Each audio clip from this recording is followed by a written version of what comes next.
추위와 배고픔으로 한동안 굉장히 힘든 시간을 보내야만 했습니다. 그래서 사람들은 겨울이 되면 참기 어려운 고통을 견디면서 언제나 봄이 오기만을, 새로운 싹이 피어나기만을 기다렸습니다.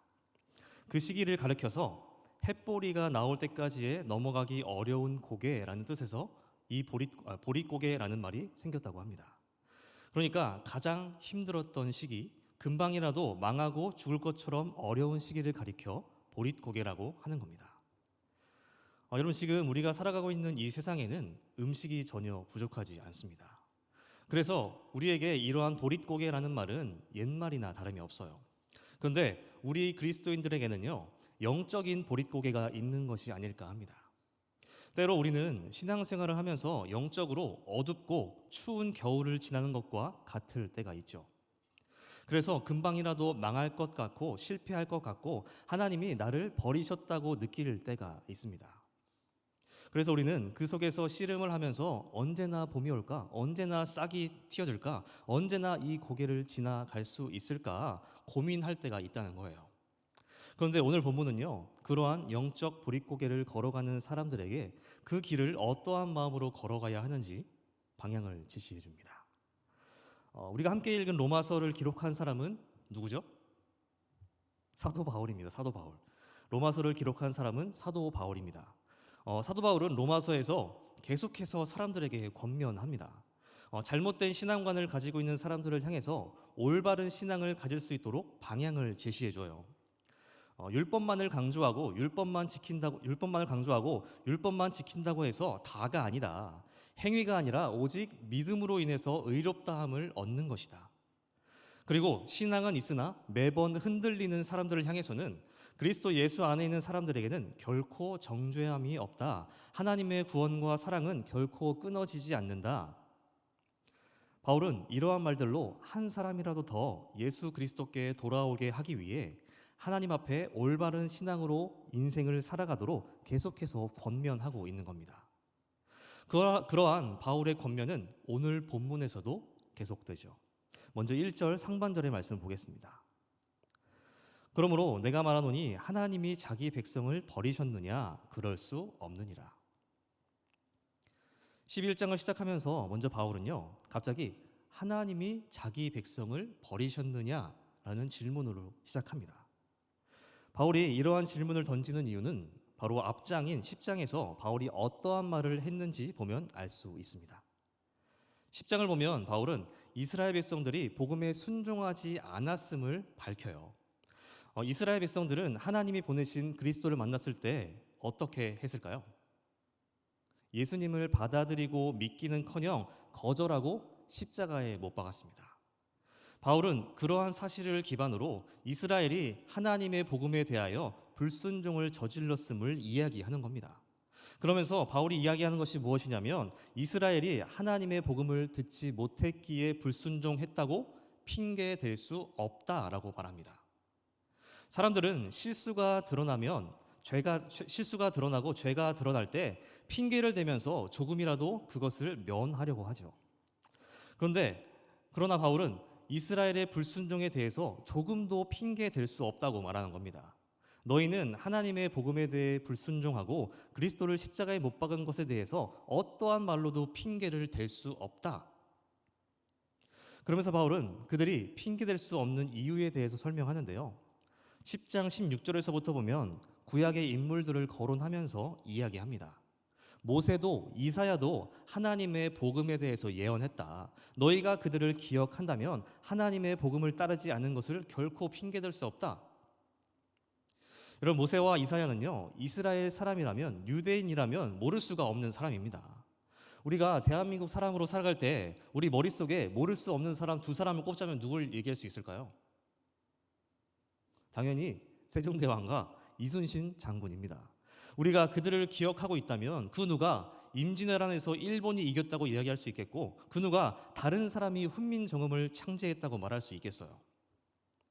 바울이 말하는 것도 이런 겁니다. 너희가 이스라엘 사람으로서 모세와 이사야를 알고 있다면 그들이 했던 말들을 쓰고 듣고 기억했다면 결코 하나님의 복음에 대해서 핑계할 수 없다. 다른 말을 할 수가 없다라는 거죠. 여러분 이처럼 바울은요 정말 이스라엘이 변명 하나 할 수 없도록 그들의 실태를 낱낱이 드러내고 있는 겁니다. 그리고 11장으로 이어지는 거예요. 그렇게 11장으로 넘어와서 바울이 하는 첫 질문이 그러므로 하나님이 자기 백성을 버리겠느냐라는 질문인 거죠. 이 말을 이해하기 쉽게 바꿔본다면 이스라엘은 하나님께 불순종했습니다. 핑계조차 댈 수 없습니다. 그런데 그렇다고 해서 하나님이 너희를 버리시겠습니까? 아마도 이스라엘 가운데서는요, 복음을 따르지 않았고 그리스도를 대적했던 과거를 회상하면서 하나님이 나를 버리시겠구나라고 생각했던 사람들이 있었던 것 같습니다. 우리가 지난번에 보았던 민수기만 보아도 이스라엘 역사 속에는 하나님의 심판을 받았던 역사가 질비하잖아요. 이스라엘이 하나님께 범죄함으로 이스라엘 백성들 가운데 때론 몇 명, 때론 몇천 명씩 셀 수도 없는 많은 사람들이 하나님의 심판을 받아 죽게 되고 때로는 나라가 망하기도 했습니다. 사람들은 그 역사를 되새기면서 나도 버림받을 수 있겠다. 나도 하나님의 진노를 받아 죽게 될 수도 있겠다라는 생각을 하게 된 거죠. 요즘 청소년들 언어 가운데 억가라는 말이 있죠. 네이버에 검색해도 지금 좀 이해가 잘 안 되더라고. 어쨌든 제가 이해한 바로는 억지로 까다, 억지로 비난하고 비판하다라고 할 수 있는 것 같더라고요. 어쨌든 청소년들이 때로 모든 것들이 이유도 없이 나를 억지로 비판하고 비난한다라고 생각될 때 억까 당한다라는 말을 자주 쓴다고 합니다. 여러분 우리도 이럴 때가 있지 않나요? 세상의 모든 것들이 이유도 없이 나를 억지로 비난하고 비판하는 것 같고 내 편은 하나도 없고 하는 일마다 실패하고 망하게 된 것 같을 때 이러한 억까당하는 상황이 지속되면요 아무리 하나님을 신실하게 믿는 사람들조차도 스스로 버림받았다고 느낄 수 있습니다. 바울은 그러한 생각을 가지고 있는 사람들을 향해서 하나님은 자기 백성을 결코 버리지 않으신다라고 말하고 있는 겁니다. 그럴 수 없느니라. 하나님은 자기 백성을 버리실 수 없습니다. 여러분 지금 바울의 모습을 보면 어떻게 보면 병 주고 약 주고 하고 있는 것 같아요. 이스라엘의 죄를 탈탈 털어가지고 다 드러낸 것 같았는데 그럼에도 하나님은 백성을 버리지 않는다라고 말합니다. 아마도 바울은 이 말을 하기 위해서 앞선 말들을 한 것이 아닐까. 계속해서 보시면 바울은요 하나님이 자기 백성을 버리지 않았다는 증거들을 제시합니다. 1절 하반절의 말씀입니다. 나도 이스라엘인이요 아브라함의 씨에서 난 자요 베냐민 지파라. 하나님이 자신의 백성을 버리지 않는다는 첫 번째 증거로 사도 바울 자신을 이야기합니다. 아브라함은 모든 이스라엘 민족의 조상이에요. 아브라함으로부터 이스라엘이 시작되었고 그의 손자인 야곱이 12명의 아들을 얻게 되고 그리고 그 아들들로서 12지파가 생겨납니다. 그 가운데 베냐민 지파가 있었죠. 사도 바울은 그 베냐민 지파의 후손이며 즉 이스라엘 사람이라는 겁니다. 게다가 여러분 바울이 보통 사람인가요? 그리스도를 부인하는 사람들 중에 으뜸이 되었던 자였습니다. 그는 그리스도인들을 찾아내어서 감옥에 가두고 예수님의 제자들을 향해서 언제나 위협과 살기를 품고 있었던 사람이었어요. 언제나 그리스도인들을 박해하기 위해 앞장섰던 사람, 복음에 순종하지 않는 것을 넘어서 언제나 반대했던 사람이 바로 사도 바울이었던 겁니다. 하지만 그랬던 그를 예수님이 만나 주셨다는 거예요. 은혜를 주시고 구원을 선물로 주십니다. 그래서 바울은 이렇게 이야기하는 거예요. 나를 봐라. 내가 그렇게 그리스도인들을 박해했었고 누구보다 복음을 거부했던 이스라엘 사람이다. 그런데 하나님은 이러한 나도 버리지 않으셨다. 하물며 나도 버림받지 않았는데 어떻게 너희가 버림받을 수 있겠느냐. 바울은 이렇게 하나님은 자기 백성을 결코 버리지 않는다는 것을 증거하고 있는 겁니다. 그리고 그 두 번째로 엘리야를 이야기합니다. 2절 3절의 말씀을 여러분들이 한번 읽어 주시겠습니까? 시작.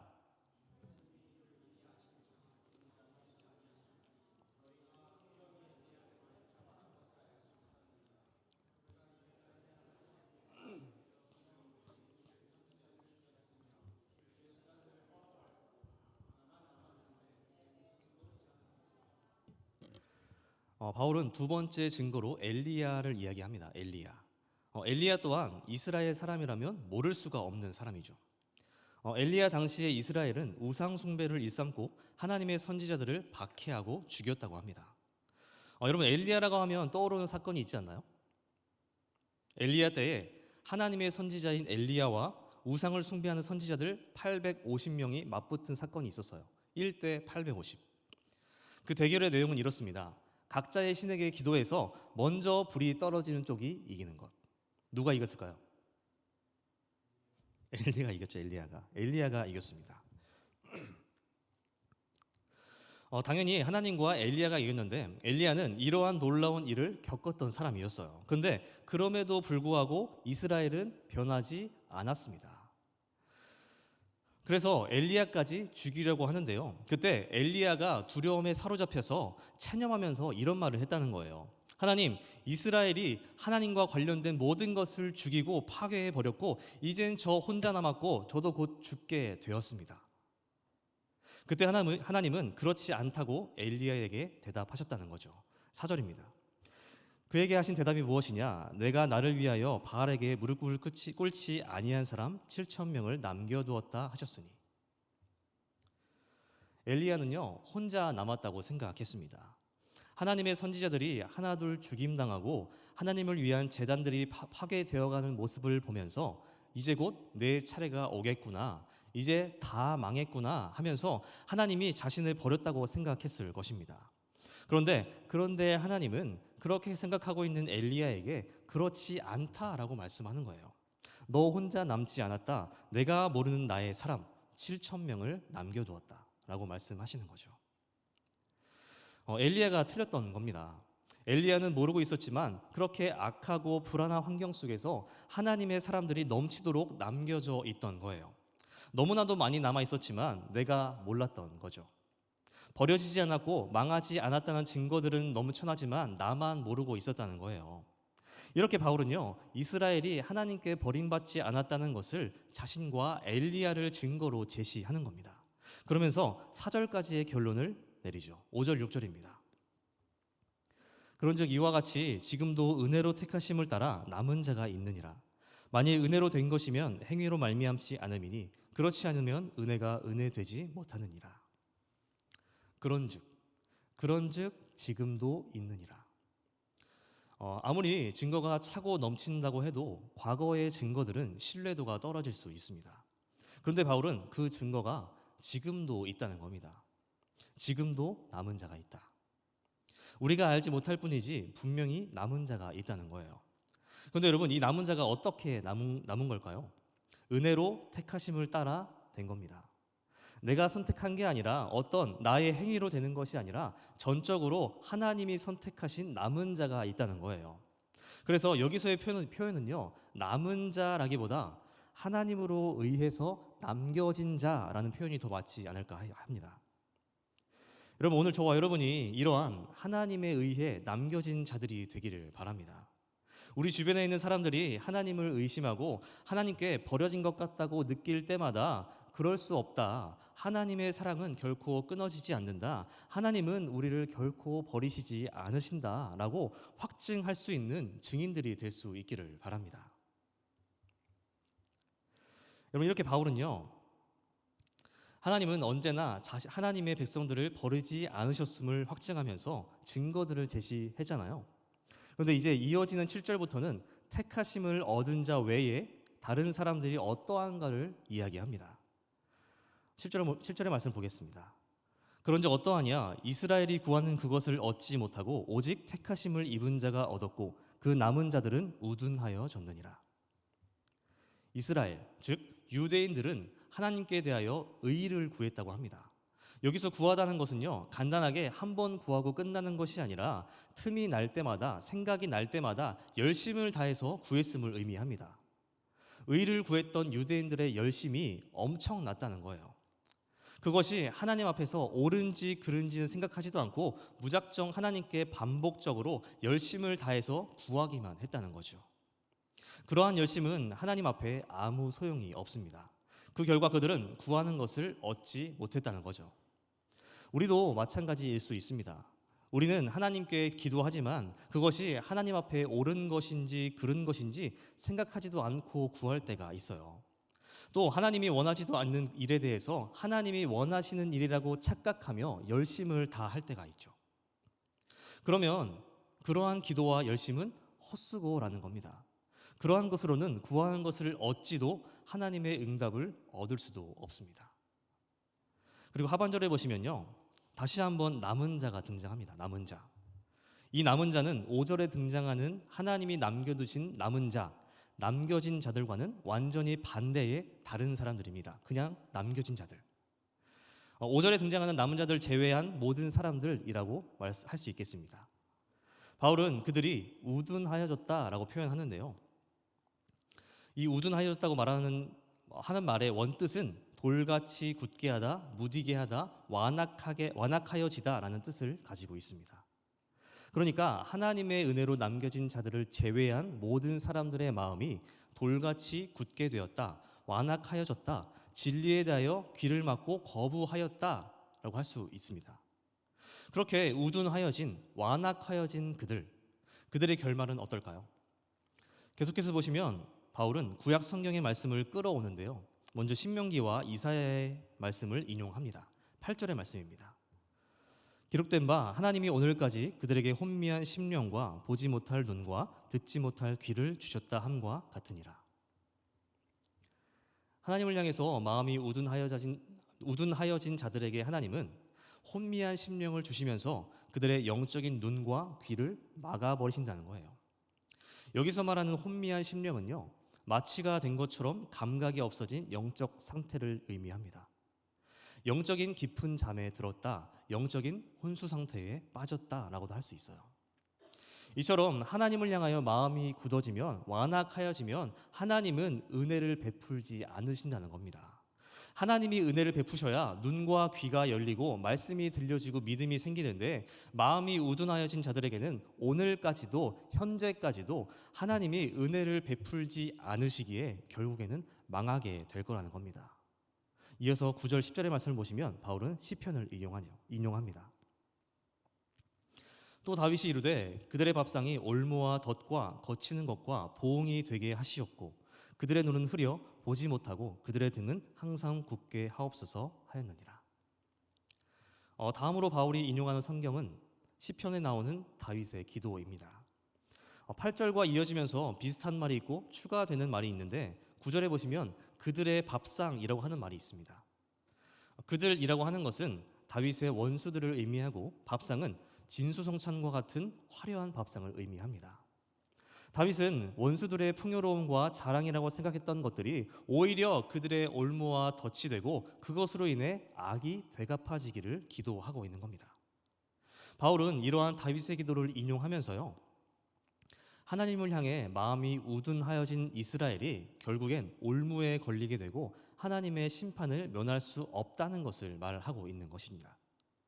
결국 하나님이 선택하셨던 이스라엘이라는 민족은 망하게 되었고 실패했다는 거예요.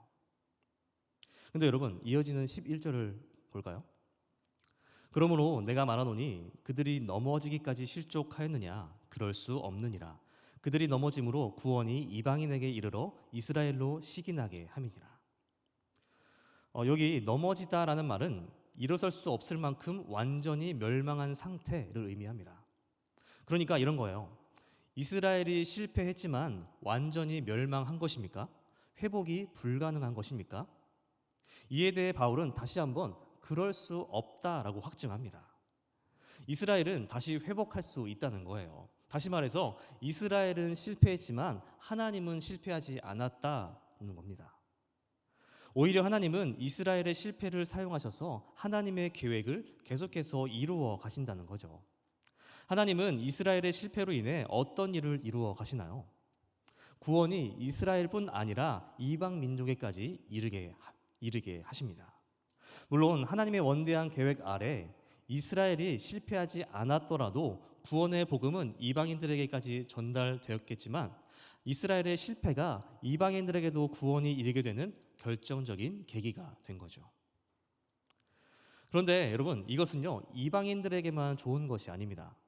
다시 이스라엘을 회복할 수 있게 만드는 좋은 원동력이 됩니다.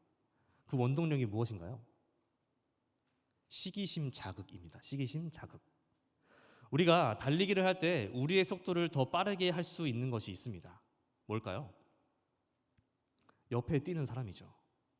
옆에 같이 뛰는 사람이 있으면 그 사람을 이기기 위해 없는 힘도 생겨납니다. 이스라엘도 마찬가지라는 거예요. 나만 구원받을 수 있다고 생각했는데 이방 민족이 구원받는 것을 본다면 어떻게든 다시 그 구원을 뺏어오려고 노력하지 않겠습니까? 하나님은 이스라엘을 향해서 은혜를 끊고 그들을 버린 것처럼 보였지만 결코 그러지 않으셨다는 거예요. 그들이 알지 못할 뿐 하나님의 사랑과 은혜는 계속해서 이스라엘을 향해 있었다는 겁니다. 마지막 12절의 말씀입니다. 그들의 넘어짐이 세상의 풍성함이 되며 그들의 실패가 이방인의 풍성함이 되거든 하물며 그들의 충만함이리요. 하나님은 이스라엘의 실패까지도 사용하셔서 이방인들을 구원하시는 계기로 삼으셨습니다. 그렇다면 이스라엘이 성공했다면 어땠을까요? 이스라엘이 자신이 원하는 성공이 아니라 하나님이 원하시는 성공을 이루었다면 실패로 인한 풍성함과는 비교할 수 없는 풍성함을 누렸을 거라는 거죠.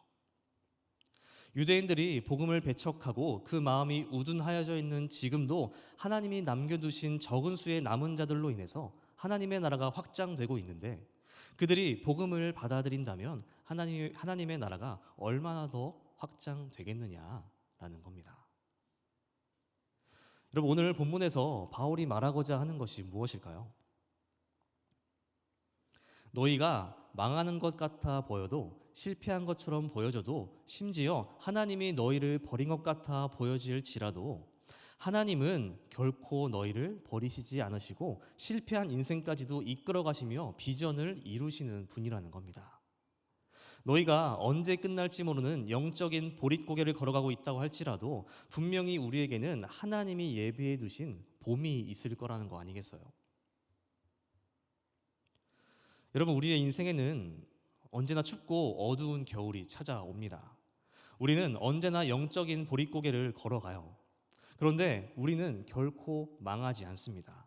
세상이 아무리 우리를 억가하더라도 억지로 공격하여서 낭망하게 할지라도 실패하지 않는 거예요. 망하지 않는다는 겁니다. 혹여나 실패하더라도 망하더라도 다시 회복할 수 있다는 겁니다. 왜인가요? 하나님은 실패를 뛰어넘는 분이시기 때문입니다. 그 하나님이 우리를 사랑하시고 은혜를 우리에게 주시기 때문이죠. 그래서 여러분, 오늘 우리는 어떻게 살아야 하겠습니까? 하나님이 우리에게 주신 믿음을 굳건히 지켜야 하지 않을까요? 마태복음 7장 25절의 말씀 보겠습니다. 비가 내리고 창수가 나고 바람이 불어 그 집에 부딪히되 무너지지 아니하나니 이는 주추를 반석 위에 놓은 까닭이요. 우리가 신앙인으로 산다 해도 비는 내리고 바람은 불고 겨울은 찾아올 것입니다. 하지만 그럼에도 우리를 무너지지 않게 하는 것은 말씀 위에 굳게 세운 믿음이라는 거죠.